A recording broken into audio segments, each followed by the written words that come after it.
Selamat pagi kawan, salam jambu. Pagi hari ini kita membahas pada saat musim hujan, panen jambu madu hijau, anti busuk, dan anti rontok.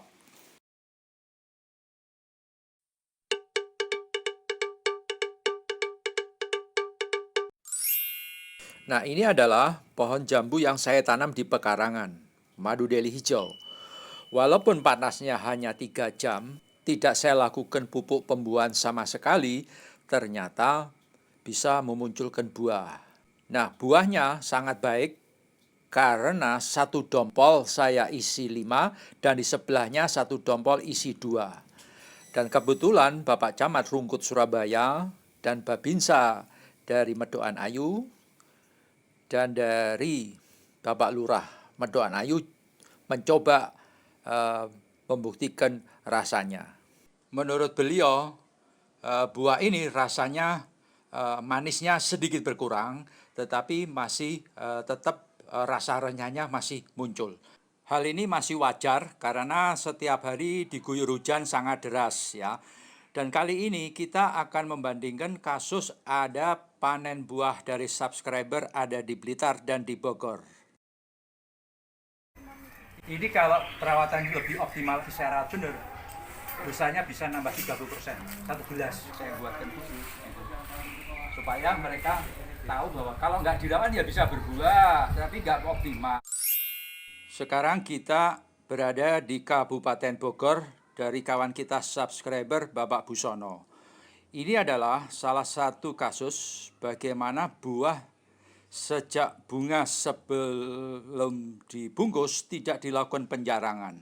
Ya, kalau di sebelumnya itu adalah satu dompol saya isi maksimal itu adalah 5. Itu kalau di dalam tabung pot. Tetapi kalau di pekarangan maksimal adalah 7. Ya, karena di tabung pot medianya terbatas, kita mencoba dengan maksimal satu dompol isi 5, buahnya baik. Ini curhat beliau. Saya dari Kabupaten Bogor, jambu deli hijau, ada beberapa pot di sana.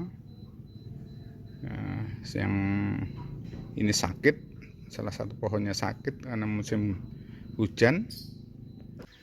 Cuman sangat disayangkan buah saya rontok semua. Ini jelas buahnya rontok semua. Akibatnya karena tidak dilakukan penjarangan bunga sejak sebelum bunga mekar. Jadi seharusnya dikurangi maksimal adalah satu dompol isi 5. Ya. Jika tidak dilakukan penjarangan, maka buahnya lebat sekali di dalam pembungkus. Dia terjadi kelembapan dan akibatnya busuk, maka kemudian akan rontok. Nah, berikut ini kita akan membandingkan berada di kota Blitar. Ini adalah hasil budidaya dari kawan kita subscriber dari kota Blitar, Bapak Wahyudiono. Ya, amati, satu dompol ada yang isi 2, dan ada yang isi 3, dan ada yang isi 4. Jadi sebaiknya satu dompol isi 5. Maka buah akan menjadi lebih besar, ya, lebih jumbo. Karena nutrisinya terbagi sama. Dan di dalam pembungkus juga tidak terjadi sesak ya, maka dia lebih longgar dan air yang terjadi embun di dalam pembungkus itu cukup menetes. Tetapi dari Pak Wahyudiono dari telepon dengan saya juga ada beberapa buah dalam pembungkus freight cover juga terjadi busuk. Nah, jadi supaya pada saat musim hujan ataupun tidak musim hujan, sebaiknya memang buah dilakukan penjarangan. Maksimal di dalam tabung pot adalah isi 5. Kemudian yang kedua itu adalah rutin adalah pemberian POC. Dengan kondisi media tanamnya yang sehat pada saat musim hujan ataupun tidak musim hujan dengan beban buah yang banyak seperti ini, maka kondisi buahnya akan baik, pohonnya juga akan menjadi sehat. Jadi seperti kita sebagai manusia, pada saat kita kondisi fit dengan penuh gizi, maka kita daya tahannya akan baik, ya. Nah, ini adalah sebaiknya memang jarak antar pot itu memang idealnya adalah 3x3. Terjadi sirkulasi udara yang baik antara pohon dengan pohon yang lainnya. Ya, ini beliau sudah membudidayakan skala kebun, hasil panennya beliau jual sekitar 1 kilo 30.000. Kalau di Surabaya kisaran adalah 50.000 sampai 60.000 per kilo. Jadi disesuaikan dengan kondisi lokasi penjualannya. Pilih sing apik-apik le. Ah. Telu ya, sak berangsangan telu. Ini malah beliau menyarankan kepada asistennya adalah 1 bungkus isi 3. Oh, lebat. Tips ini adalah yang pertama adalah dilakukan penjarangan buah, ya, 1 dompol isi maksimal 5. Kedua, rutin pemberian POC, ya, baik buat sendiri atau yang ada di pasar. Sekarang kita kembali di kebun Surabaya Flora Gallery.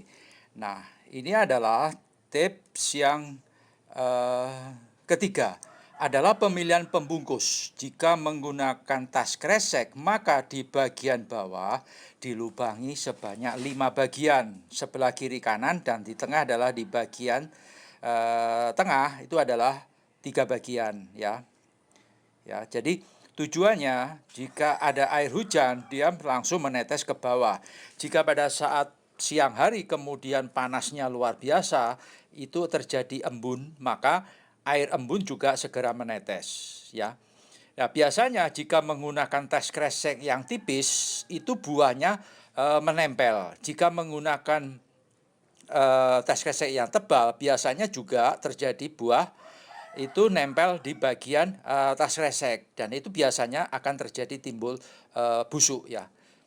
Dan yang terbaik adalah menggunakan tas kresek yang berukuran besar dan tebal, ya.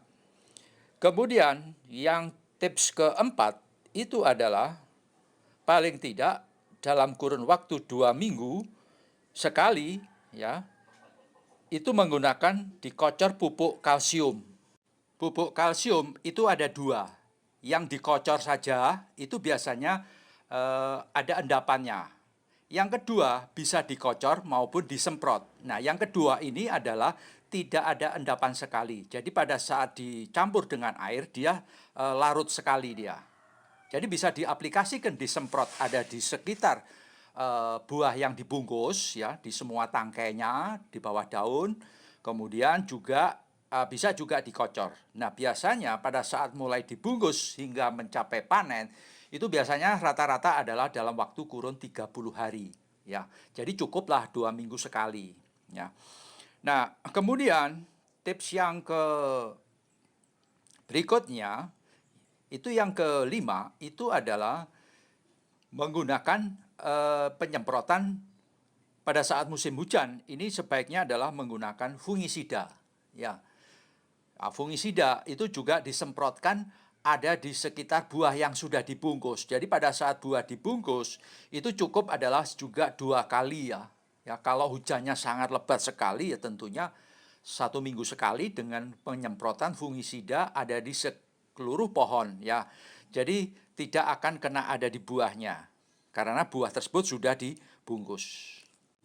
Itulah 5 tips agar pada saat musim hujan ini bisa panen buah jambu air dengan kualitas yang baik, tidak busuk dan tidak rontok. Oke kawan, sampai ketemu video berikutnya. Salam jambu, enjoy and happy gardening. Peace.